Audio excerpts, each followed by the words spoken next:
Hello दोस्तों, स्वागत है आप सभी का हमारे YouTube चैनल एंजल्स एकेडमी में। तो दोस्तों, आज हम क्लास 11th का चैप्टर कॉम्प्लेक्स नंबर लेकर आए हैं। इससे पहले अगर हमारे चैनल को आप सब्सक्राइब नहीं किए हैं तो प्लीज़ आप हमारे चैनल को सब्सक्राइब कीजिए और इस वीडियो को जितना हो सके अपने दोस्तों तक शेयर कीजिएगा। तो चलिए अब हम आते हैं कॉम्प्लेक्स नंबर के बारे में जानते हैं। तो देखिए दोस्तों, हम लोग को ये कॉम्प्लेक्स नंबर की जरूरत क्यों पड़ी। इससे पहले हम 10th स्टैंडर्ड में पढ़ के आए हुए थे natural number, even number, odd number, integer, rational number, irrational number, यानी कि आप जितने सारे नंबर्स के बारे में पढ़े थे वो सारे नंबर्स एक रियल नंबर होते थे। अब हम लोगों को ये कॉम्प्लेक्स नंबर की जरूरत क्यों पड़ी, सबसे पहले हम उस बात को जानेंगे, उसके बाद इसके आगे देखेंगे। तो चलिए देखते हैं।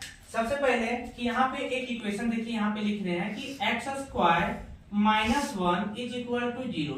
ये क्या है, एक प्रकार का इक्वेशन है, समीकरण है। अब इसको सॉल्व करते हैं तो x square is equal to, यहाँ पे देखिएगा 1 इधर माइनस में उधर चला जाएगा, इक्वल के दूसरे साइड तो प्लस में हो जाएगा। अब इधर स्क्वायर है तो उधर जाएगा तो रूट चढ़ जाएगा, तो x इज इक्वल टू √1 हो जाएगा और x का वैल्यू इस तरह से निकल के आया +-1। और ये क्या, जो x का वैल्यू +-1 आया वो मेरा एक रियल वैल्यू है। उसी प्रकार से दूसरा एग्जांपल से हम लोग समझते हैं कि x + 1 इज इक्वल टू 0। तो x का वैल्यू यहाँ पे निकल के आया -1 और ये -1 जो है वो भी एक क्या है, रियल नंबर है। ठीक है, अब आगे देखिएगा यहाँ पे कि x square + 1 is equal to 0। ठीक है, तो x square + 1 is equal to 0 हो गया। अब क्या है दोस्तों कि इस सवाल को देखिएगा, यहाँ पे जब x square is equal to करते हैं तो इधर आ जाता है -1 और x इज इक्वल टू √1 हो गया। अब यहाँ ये जो -√1 आया है, इसका अभी तक कॉम्प्लेक्स नंबर के खोज के पहले इसका कोई सही आंसर ही नहीं था, यानी कि इसका सही बोल सकते हैं कि ये जो है मेरा एक रियल नंबर नहीं है। तो क्या हुआ दोस्तों कि हम लोगों को इक्वेशन को सॉल्व करने में कुछ समस्या आने लगी थी। तो क्या हुआ कि उस टाइम एक महान मैथमेटिशियन हुआ करते थे, आयलर नाम के। कौन थे? आयलर। इनका नाम को आप याद कर लीजिएगा। एक महान मैथमेटिशियन होते थे, फिलोसोफर थे, जिन्होंने बताया कि अगर आपको इस तरह के सवाल को सॉल्व करना है, सॉल्व करना है तो x स्क्वायर + 1 को अगर आपको सॉल्व करना है तो आप x square is equal to √1 होना पड़ेगा। और ये तभी होगा जब यहाँ पे x इज इक्वल टू यहाँ पे देखिएगा x square is equal to -1 होगा, और ये तभी होगा जब x इज इक्वल टू √1 होगा। और ये जो है √1 ये जो है आपका रियल क्वांटिटी नहीं है। तो आयलर ने क्या बोला कि क्यों ना हम इसका एक नया नाम दे दें और मैथमेटिक्स की इस दुनिया को और भी सुंदर कर दें। तो जो आयलर थे वो इसका नाम आयोटा दे दिए। क्या दे दिए? आयोटा। और इसे डिनोट करने लगे स्मॉल आई से, आयोटा, या तो फिर स्मॉल आई से डिनोट करने लगे थे। तो आयलर ने ही सबसे पहले बोले थे कि आयोटा इज इक्वल टू √1 होगा।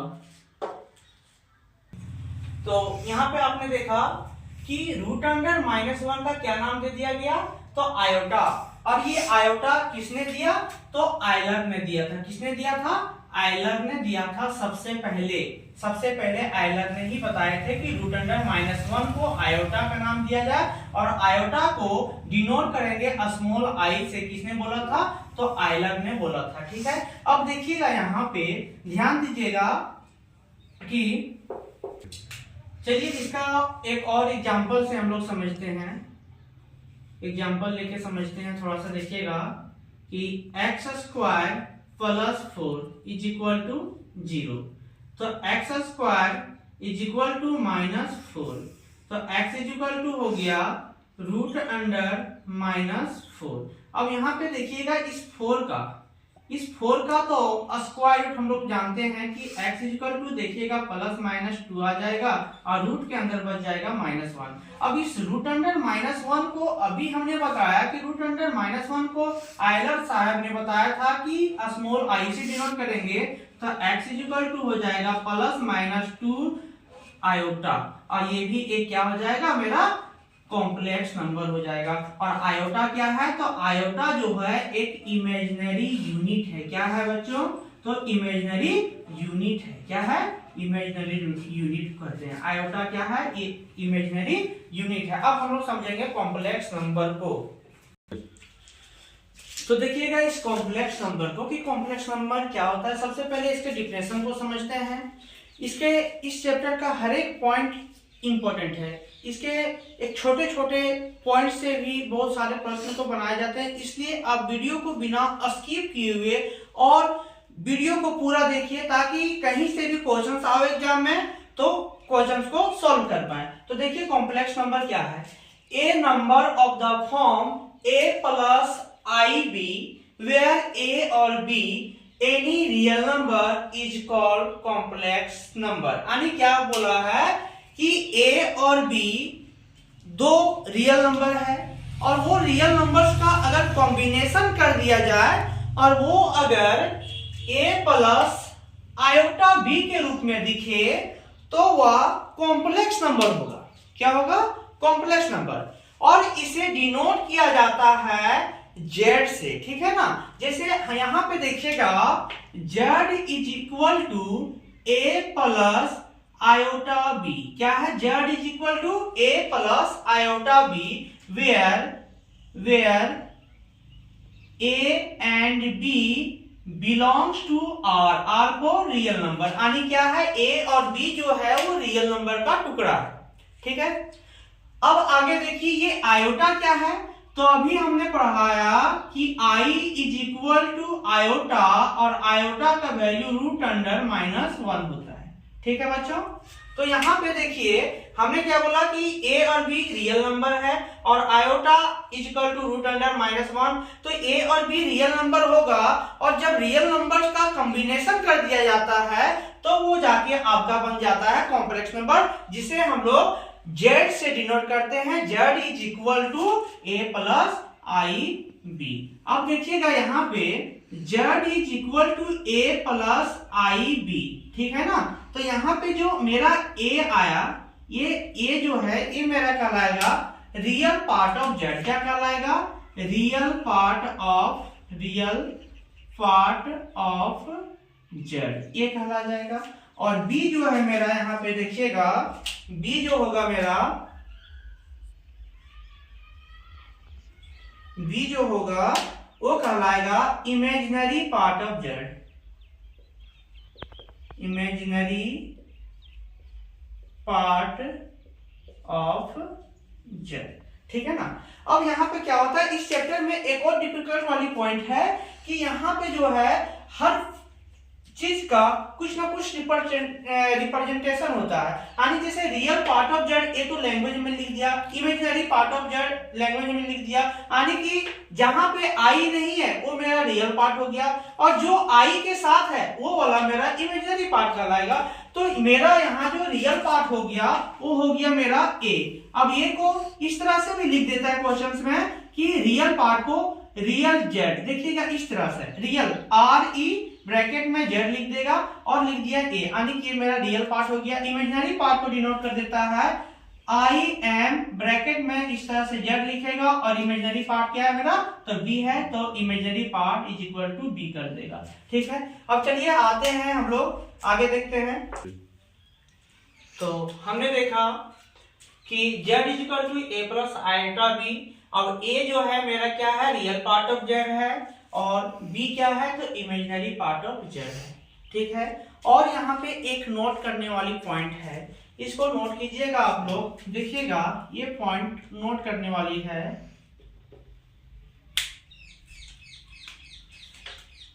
a and b both are real numbers. अब बच्चे सवाल ये करते हैं कि सर आपने लिखा ए और बी बोथ आर रियल, तो आपने बी को इमेजिनरी पार्ट कैसे लिख दिए? तो बच्चों हमने यहाँ बी को इमेजिनरी इसलिए लिखा क्योंकि बी जो था वो आयोटा के साथ मल्टीप्लिकेशन में था। अब सवाल ये भी आता है कि अगर बी आयोटा के साथ था तो उसको आप इमेजिनरी पार्ट ऑफ जेड बोल दिए, ठीक है सर। तो फिर ये कॉम्प्लेक्स नंबर क्यों हुआ? तो ये कॉम्प्लेक्स नंबर इसलिए हुआ क्योंकि यहाँ पे आयोटा बैठा हुआ है, आई बैठा है, यहाँ पे आई है, इसलिए ये कॉम्प्लेक्स नंबर हो गया, ठीक है। तो इस पॉइंट को आप लोग नोट कर लीजिएगा कि ए और B both are real number. अब हम लोग एक एग्जांपल से समझते हैं, ठीक है। तो देखिएगा एग्जांपल्स में यहाँ पे एक एग्जांपल लेते हैं।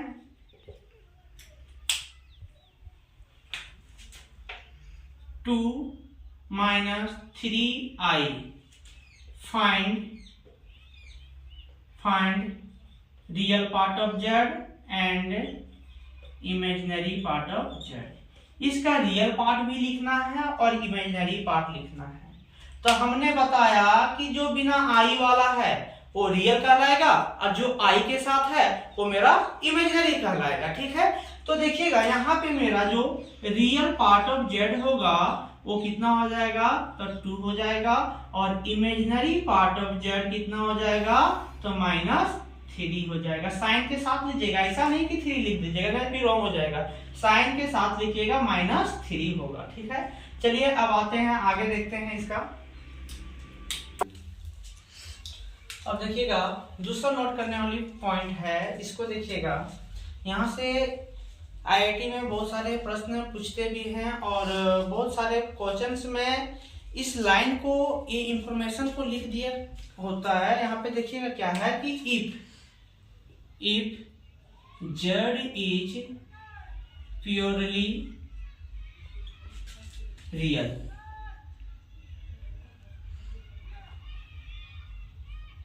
ठीक है। If z is purely real, तो यहाँ पे क्या होता है कि जब भी रियल हो जाए, यानी z जो है कॉम्प्लेक्स नंबर जो है वो अगर प्योरली रियल हो तो ये कब होगा?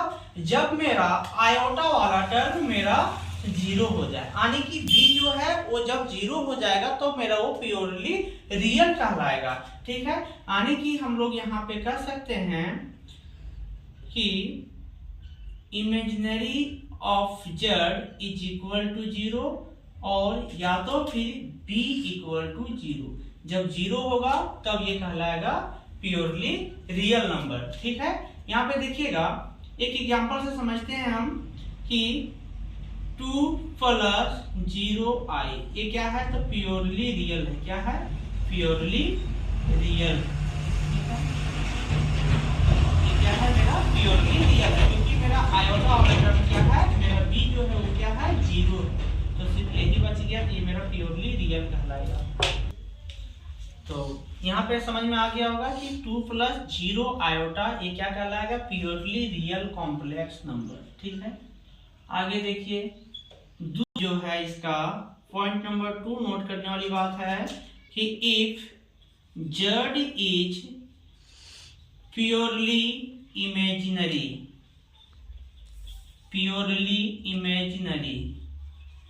ठीक है।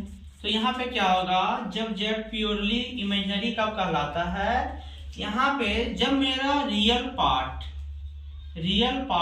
0 हो जाए, यानी कि a जब 0 हो जाएगा, मेरा a जब 0 हो जाएगा तो भी a मेरा प्योरली इमेजिनरी कॉम्प्लेक्स नंबर कहलाता है।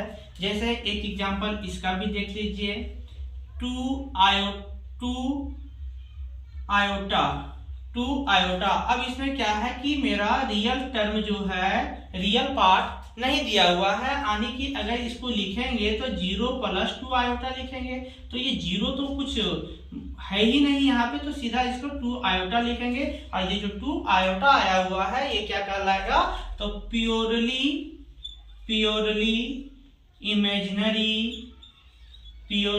Imaginary complex number. क्या कहलाएगा? Purely imaginary complex number. अब क्या होता है, कभी कभी बच्चे सवाल ये भी कर देते हैं कि सर अगर a और b दोनों शून्य हो जाए, दोनों जीरो हो जाए, तब क्या कहलाएगा? आपने बताया कि अगर रियल पार्ट जीरो हो जाएगा, यानी कि अगर रियल पार्ट जीरो हो जाएगा तो प्योरली इमेजिनरी कॉम्प्लेक्स नंबर कहलाता है। अगर इमेजिनरी पार्ट जीरो हो जाए तो प्योरली रियल पार्ट कहलाता है। लेकिन अगर रियल पार्ट और इमेजिनरी पार्ट दोनों अगर जीरो हो जाए तब वह क्या कहलाएगा? तो देखिएगा यहाँ पे तीसरा पॉइंट जो है, यहाँ पे आप लिख लीजिएगा अपने नोटबुक पे कि 0 + 0 आयोटा। अब यहाँ क्या देख रहे हैं कि रियल पार्ट मेरा भी जीरो है और इमेजिनरी पार्ट भी मेरा शून्य है, तो इसको हम लोग बोलेंगे purely real as well as purely imaginary complex number, imaginary complex number, यानी कि ये मेरा 0 + 0 आयोटा प्योरली रियल भी कहलाएगा और प्योरली इमेजिनरी भी कहलाएगा। ठीक है, चलिए अब हम लोग समझते हैं इसके आयोटा और इसके पावर का इंटीग्रल पावर ऑफ आयोटा। अब हम लोग का टॉपिक है आयोटा और इट्स पावर, यानी आयोटा और उसके पावर के बारे में जानते हैं। जैसे अभी हमने पढ़ के आए कि आयोटा को आई से डिनोट करेंगे और इसका वैल्यू होता है √(-1). देखिएगा यहाँ पे आयोटा इज इक्वल टू √(-1) हो गया। ठीक है, अब क्या है कि दोनों साइड स्क्वायर कर देंगे। क्या करेंगे बच्चों? तो दोनों साइड स्क्वायर करेंगे, तो आयोटा का स्क्वायर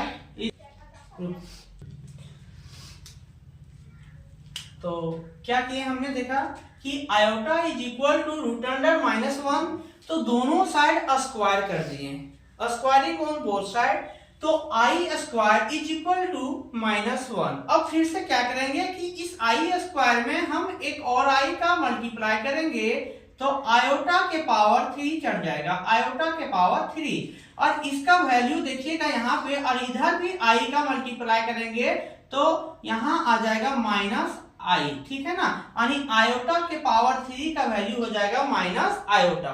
ठीक है, फिर से अब इस i के पावर 3 में हम मल्टीप्लाई करेंगे एक और i का, तो हो जाएगा i के पावर 4, और इसका वैल्यू यहाँ पे देखिएगा, यहाँ पे आप समझिएगा कि इस आयोटा में भी माइनस आयोटा में एक और i का मल्टीप्लाई जब कर देते हैं हम लोग, एक और यहाँ पे जब मल्टीप्लाई करेंगे, देखिएगा यहाँ पे माइनस आयोटा का गुना आयोटा से करते हैं तो -आयोटा स्क्वायर हो गया, और आयोटा स्क्वायर का वैल्यू निकल के आया है -1, तो माइनस इंटू -1 हो जाएगा कितना?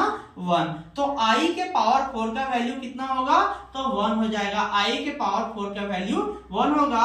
इसी प्रकार से आप देखिए कि इस आयोटा के पावर 4 में एक और i का मल्टीप्लाई करेंगे, तो आयोटा के पावर 5 का जो वैल्यू होगा, तो यहाँ पे भी हम आयोटा का मल्टीप्लाई करेंगे, तो 1 में मल्टीप्लाई करेंगे आयोटा का, तो ये निकल के आ गया मेरा आयोटा, यानी कि आयोटा के पावर 5 का वैल्यू कितना हो गया? आयोटा। और ये देखिएगा यहाँ पे एक फिर से ये रिपीट करना स्टार्ट कर दिया।